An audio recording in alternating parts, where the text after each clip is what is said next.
Get the new one, put the tool down. Get down, Scott. Arrow facing towards driver's side in the UK, towards Alana.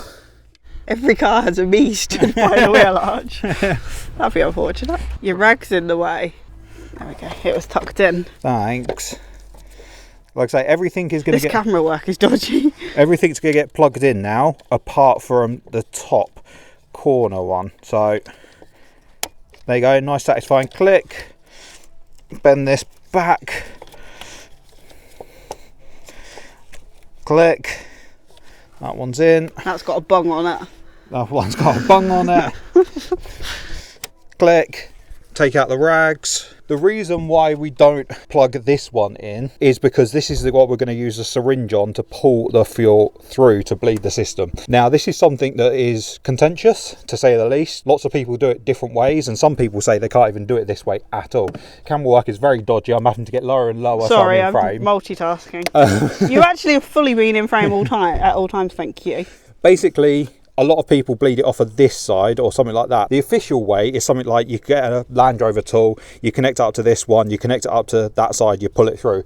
But even when you disconnect it, there's still going to be an element of air. Whereas for me, if you pull it through this one, the fuel's got to come down here, go through the filter, fill it up, and then return back. So therefore, the whole system, the only part there's going to be air in is this part going back to the tank, which is super insignificant. It doesn't matter if there's air in this one going back to the tank, because it will bleed out when it gets to the tank. What you don't want is any air going to the engine, because these engines do not bleed well.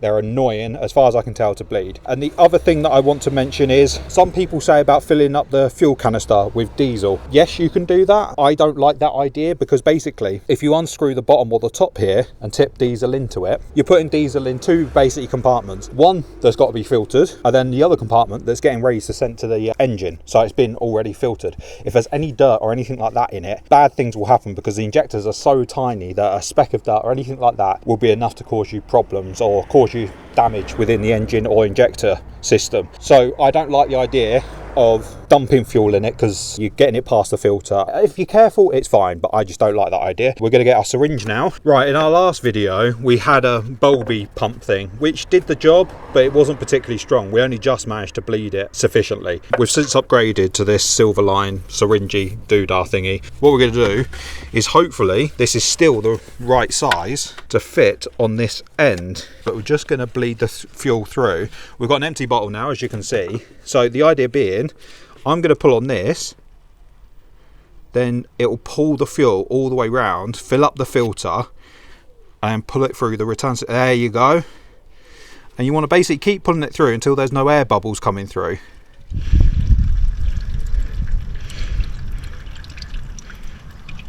So we're just going to stop it there. Oh no, we can keep going a bit more, I think.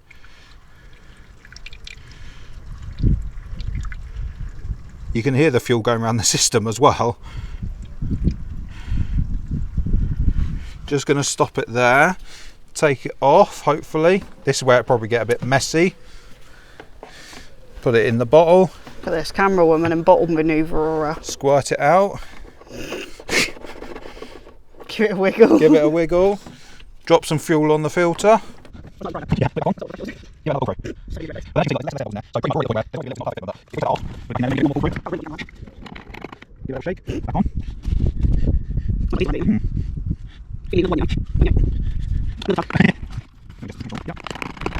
Try not. You're a mess.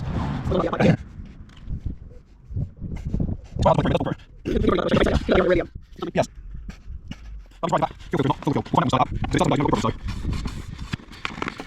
I'm going to give it one more for luck, but with the fact that it's coming through on the return line says to me that the fuel filter's got to be full,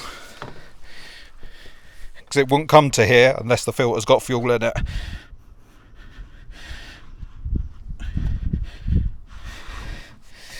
Yeah, this is struggling to pull anything through now, so I'm fairly happy with that. What we'll do, we're going to get this attached.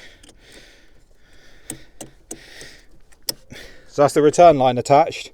We'll get it bolted down, sensor clip back in, so I'll do that now, seeing as that's not in the way of anything before we forget. Oh yeah, it goes in that way, silly. I was about to say that's the wrong way. So that's the fuel temperature sensor engaged. Get it bolted down and get it started up. Fingers crossed, everything's good. This is always the nervous part, because if it's not, it's a lot of annoying times. Let's see what happens. Right, we've got the diesel filter bolted down. Alana's jumping in. She can turn the ignition on, and one tip that I will give you is bring it up to about 2.5 grand soon after it's started up. So if there is any air in the system, it hopefully should get pushed through. If it stutters or anything like that, hopefully if we've done our job correctly, then it shouldn't stutter and it should be fine. The issues come about after about 10 seconds or so, because there's a lot of fuel in the system that it'll run on, and then when it runs out of that fuel, obviously that's when you'll get issues. When you're ready, Alana.